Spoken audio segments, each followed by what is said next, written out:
Oh, hello there, traveler. I didn't see you there. Come, take a seat, join us around the campfire. I was just telling my companions here the story of Cataclismo. What's Cataclismo, you say? Well, first, it's important to know that I love strategy games. I always have, for as long as I can remember. And that's a shame, though, because in the year of our Lord 2025, those are few and far between. Thankfully, though, my slow journey towards the edge has been delayed by the absolute mad lads over at Digital Suns, who just released Cataclismo, an excellent new strategy game.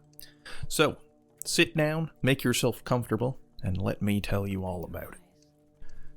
Cataclismo is a weird sort of hybrid between an RTS and a tower defense game.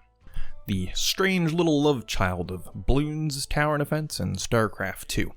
It features the resource gathering and base building of an RTS combined with the strategic placement of defenses and units of a tower defense. It reminds me of They Are Billions, if that's a game you've played. Add in a pretty compelling campaign, lots of extra content, and a pretty badass hero, and you get one of the best strategy games I've played in years. Granted, that's a pretty low bar, but it still takes that title nonetheless. Sat around the campfire one night, our narrator Harold, Archer of Hogar, tells his companions the tale of the night he met Lady Iris. Who is Lady Iris? Well, let me explain. A long time ago, humanity was thriving, prospering, when suddenly a set of magical artifacts called the Perlas appeared. Where did they come from? Nobody knows. But what they did know is that they granted humanity extraordinary powers, allowing them to expand and prosper beyond their wildest imagination. But everything good comes with a price. These perlas caused the Cataclismo. The exact details are a little bit vague. It's some, mystical fantasy bullshit, but yeah. So the perlas caused a magical fog to envelop the world, causing any who breathed it in to turn into horrifying, grotesque monstrosities. The only humans who survived the Cataclismo were those way up in the mountain city of Hogar. Hogar now stands as humanity's last bastion, a fortress fighting off the constant waves of monstrosities and mutants, while hopefully someday finding a way to undo the effects, and maybe humanity can prosper once more. Well, sometime after the Cataclismo, a wee Bobby showed up on the door of the Scholars, the leaders of Hogar. But this was not just any Bobby. She had a perla embedded within her chest, literally inside of her. There was some debate about whether or not they should just kill her immediately, but they did decide not to do that, and they took her in as their own. They named her Lady Iris. And she turned out to be pretty cool. Now fully grown up, she is both a powerful wizard and the leader of Hogar's defenses. And in her spare time, she goes around the wastes, searching for any possible hints of how to undo the Cataclismo. So context is all well and good, but how do you actually play the game? Well, the campaign is broken up into two types of mission. First are the expeditions. These are boring. You play as one character, slowly wandering around, building a couple things, while exposition gets dumped on you. Luckily, there's only like 3 of them, and they're not very long, so it's not too bad, but they kind of suck. The base building missions are the meat of the game. You have your citadel, a great big castle. Every mission has you defending your citadel from monsters, while also generally completing side objectives outside of your little area. To defend your castle, you are going to need resources. So, you're going to need to build a lumber mill, a quarry, and perhaps a second quarry, depending on how nice the level designers were feeling that day. I lied, though. These are not your main resources. Your main resource is oxygen. Yeah, the whole fog that turns people into mutants, yeah, it's still there. Turns out humans can sort of breathe it in for short periods of time with the help of a mask, but they do need a constant supply of fresh oxygen to not get, horribly mutated. This is where these big air filters come in. They kind of look like hot air balloons. They're cool. You build them up high, and they collect and purify fresh air to supply to your villagers and soldiers. The one little complaint I actually have with these is that the fog settles on the ground, so you have to build them up high. That makes sense. Why can't I build them on hills or mountains, though? They have to be on a man-made structure, not like a cliff, which... that's still elevated. Let me build it up there.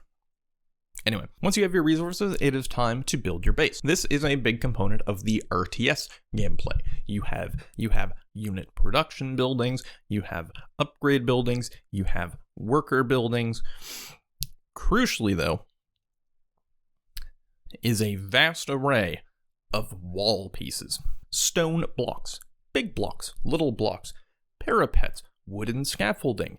Most importantly, however, flags. The building system is quite cool. It allows you to be fairly creative in producing your defenses. I do have a complaint about it, though. The way that your walls gain health is not through upgrades, but instead by making them bigger. Literally. The higher you build your wall, the more layers up you go, the more health they will get. On one hand, this is pretty cool, because it's not just, click and upgrade and a number go up. You get to visually see the progression of your walls. However, this is sometimes kind of annoying if I find, say, some resources that I want to collect out in the wilds a little bit, or if I want to expand my base to get some more trees. Well, that is a big undertaking. Because you need to build your walls like 7 blocks high, it takes a ton of resources, and it takes a long time just to click that many blocks down for any size building. Combined with the fact that it's really ugly.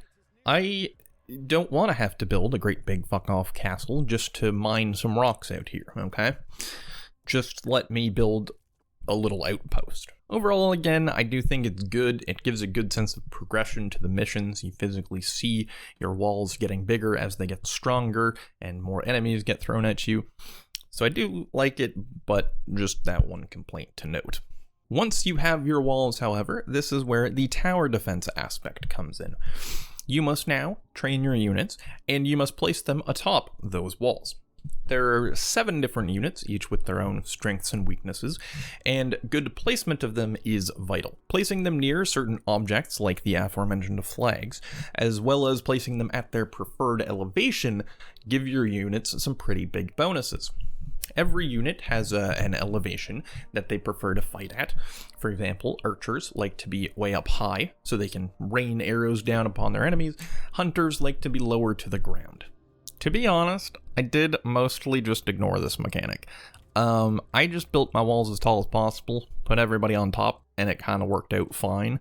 If you do want to min-max, it is an option, but, maybe at some of the higher difficulties it's more required, but, I just went for the brute force approach here, and it worked, so. I do wish there were more unit types, though. 7 feels pretty limited. Actually, you have 7 standard unit types, and you also have Lady Iris. Yes, despite being the main character of the story, she is also a sort of hero unit you have access to throughout most missions. And she is pretty cool. She has AoE attacks, she has powerful spells, and best of all, she has the power of save scumming. Perhaps my favorite little detail in this whole game is that save scumming, which is, a staple of a lot of strategy games, is an actual canon thing.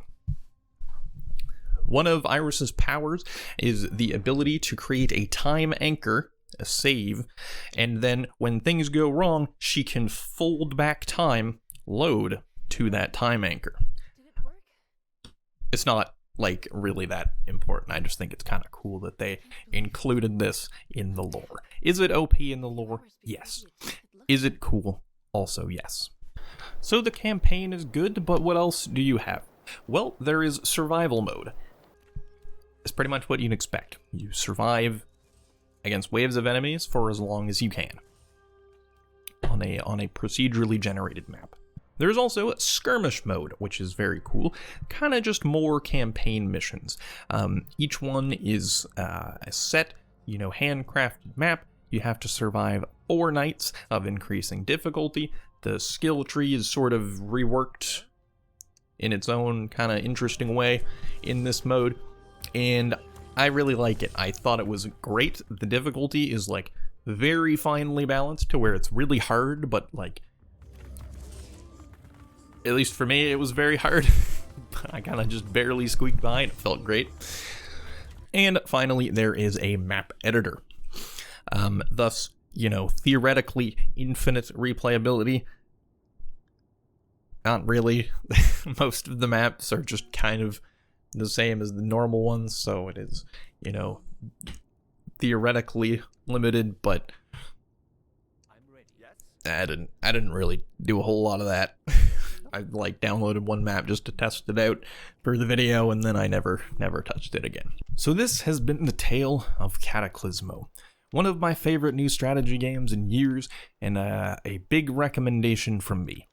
Hopefully you've enjoyed our time here by the fire, and please subscribe to my channel, because that would be cool. I'm nearly at 1,000 subs, so I would like to hit that if possible. I think that would be kind of neat. Thank you for watching. Goodbye.